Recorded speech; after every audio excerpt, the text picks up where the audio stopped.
Now we have a patient speaker, John, who is now going to give a patient talk. Welcome, John, and thank you very much for doing this. Hello, everybody. Thank you for inviting me and having me here today. I hope you don't mind, but I'm probably going to read most of this because it'll be easier for me to do it that way, because I know I'll forget some things. So as I said, my name is John and I'm from Tipperary. I'm still in my 40s technically, just for another little bit anyway. And I'm going to talk to you today about my journey and experience with my illness. I'm currently being treated for myelofibrosis, but before that I was treated for polycythemia vera. It all started for me about 10 years ago, probably late 2015, 2016, just from going to my local GP and from regular checkups and blood tests. It was discovered that my glucose levels and blood sugars were raised, and I was then diagnosed with type 2 diabetes, and I went on medication for that. It was called metformin, but I'm not an insulin dependent. My GP then referred me to an endocrinologist here in Cork, and he set me for a scan of my abdomen just to be thorough and check my pancreas and things like that. But I didn't have any symptoms and was feeling pretty good because my sugars and all were good at that stage. But the scan went well and all was good with my pancreas, but it was noticed that my spleen was a bit enlarged. It wasn't causing me any problems, and I didn't have any symptoms and was feeling well. So we decided just to monitor it at that stage. But we did more blood tests, but there was one blood test then that he was never really happy with, and that was my hemoglobin. It was high. It was always high. I could probably say now that I was starting to feel a bit off around this time, and this was about 2018. So I'd been dealing with diabetes for about 3 years at that stage. Anyway, I was referred to a hematologist just to be thorough. So I met with a hematologist in Cork, Dr. Keller, in the Bonds in Cork here, and she was also concerned about my hemoglobin and more so my spleen. And I hadn't put the connection together at this stage, but I sensed Dr. Keller had an idea what was going on. And I had another abdominal scan and my spleen was after getting bigger again. I met with Dr. Keller regularly then, and around this time I think my symptoms started to get worse. I was losing weight and I got very thin. I didn't really notice that, but everyone was telling me and I kind of chose to ignore it. I thought it was just me and probably my brilliant diet and exercise, but it wasn't, Night sweats were another thing for me. They were pretty bad. I could wake up during the night and have to change my top, things like that. I also had this feeling in my legs, kind of a heavy feeling. My legs were always tired and heavy. Dr. Keller then did a JAK2 blood test and a bone marrow biopsy, and this was at the start of the COVID pandemic. So I can remember the time because of that. And I got a call and I was to be admitted into the Bonds Hospital here in Cork, and I was going to have some venesections, and I wasn't fully aware what was going on, only that my hemoglobin levels were high and they had to do something, and I was admitted and I had 5 venesections, one every day over 5 days. This was a tough time then for me because I'm not a big fan of needles and I have fainted in the past. And it was while I was in hospital then that I was told of the diagnosis, and this was December 2020, and I was told I was JAK2 positive and diagnosed with polycythemia vera. I hadn't a clue what this was at the time, and I was in the hospital. There was no visitors because of COVID. I couldn't even leave the hospital room, so that was a tough time trying to process all that. But the staff in the Bonds were incredible and they were very supportive. And one of the phlebotomy nurses even did the venesections in my room to try and make me more comfortable. But in a way, I felt relieved then because I was finally diagnosed with something. And I had a diagnosis then and there was a plan in place of how to treat me. But it was a big shock being told that you have this incurable illness and you would have to live with it for the rest of your life. No one wants to be diagnosed with any type of cancer.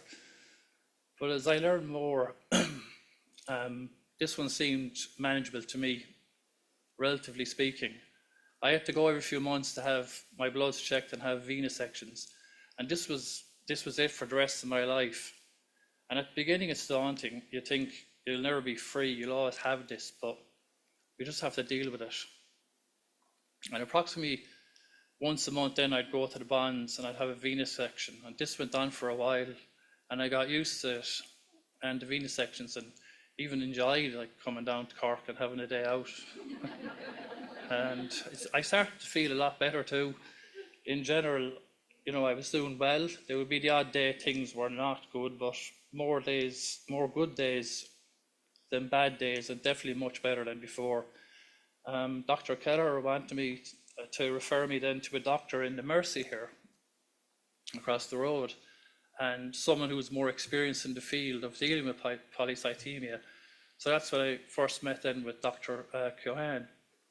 And Dr. Keohane reviewed my case and she was happy with the treatment I was on and explained possible future problems and what could be ahead. And there was an option for me that Dr. Keohane would take over my care, and in hindsight I probably should have transferred over at this point, but I'd become so comfortable in the bonds with all the staff, and on a practical level it was easier for me coming from Tipperary to go to the bonds and have to come into the city to the Mercy. So I decided I'd stay where I was, but I think deep down in reality it was kind of a defense mechanism for me to protect myself from the fear that like the illness could get worse. And this was a kind of a mindset I had, that as long as I was in the bonds having venous sections, that I would be okay.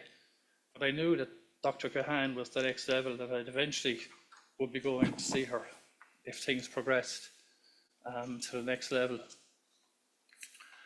After a while, then the intervals started to spread out with the venous sections, and I was gone to every 3 months for a venous section. And once or twice I was even sent home without having a venous section at all depending on what the blood levels were. Eventually I started to notice that I was being sent home not having a venous section more often than I was having one.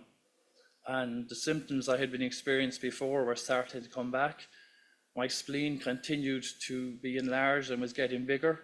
I don't know exactly how big it was, but you could feel it by hand, and this is like supposed to be behind your rib cage. And I think at its biggest it was nearly 20 centimeters. The night sweats had returned. They were worse than ever. I rarely got a full night's sleep. I'd usually wake up a few times, had to change. I'd say I was never asleep more than 3 or 4 hours at a time. My weight was dropping again. I just didn't want to eat because I always felt full. But this was my spleen pushing on my stomach. My legs were always paining me. It wasn't a normal pain. It was a real deep pain in your bones, a throbbing pain. And I was taking painkillers very regularly, as much as I could take without overdosing. And I was really tired and had low energy. I couldn't do a whole lot. And if I did something like go for a walk like that, I'd be exhausted after it. I'd often fall asleep in the evening while on the chair watching television, or my concentration levels too were awful. I literally couldn't sit down for 5 minutes and my mind would be wandering. So this really affected work. You know, I couldn't do more than 5 or 10 minutes, and it was as if I'd forgotten what I was doing. Funny thing as well, meeting people too that I hadn't seen in a while was getting embarrassing almost. I mean, I knew who they were, but I could never remember their names. They just wouldn't come to me. And my recall was always very good. So it was now time, I think, to go back to Dr. Keohane. But this was all like a gradual process over a year or so. And it's just every day it might be a little worse. And I knew Dr. Keohane was concerned, and I definitely knew my wife was.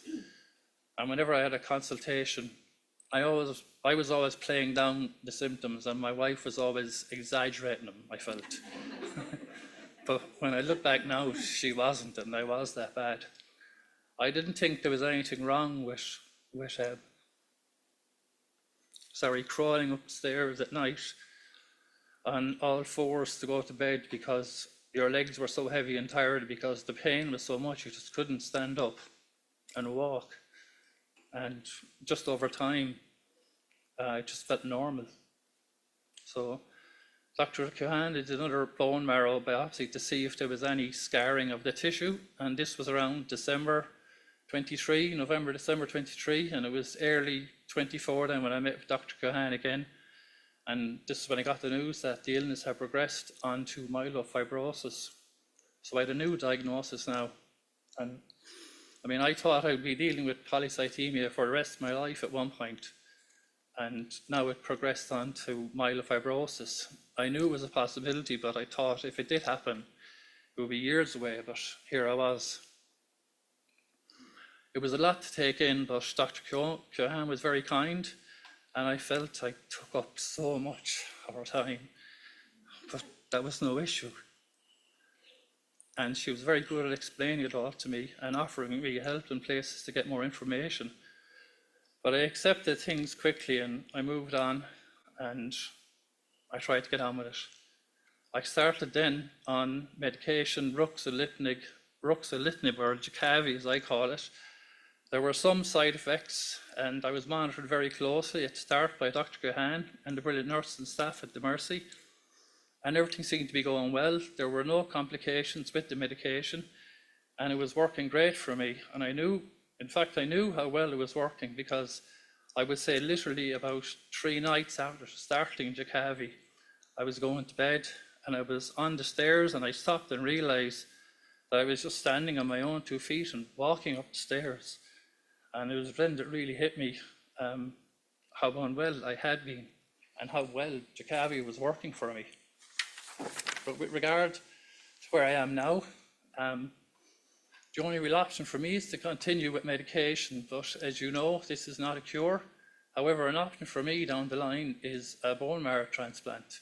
And I'm lucky that I have a big family, and I have 3 brothers and 1 sister, and they were all tested to see if they were a match to be a possible donor, and thankfully, one of my brothers turned out to be a match.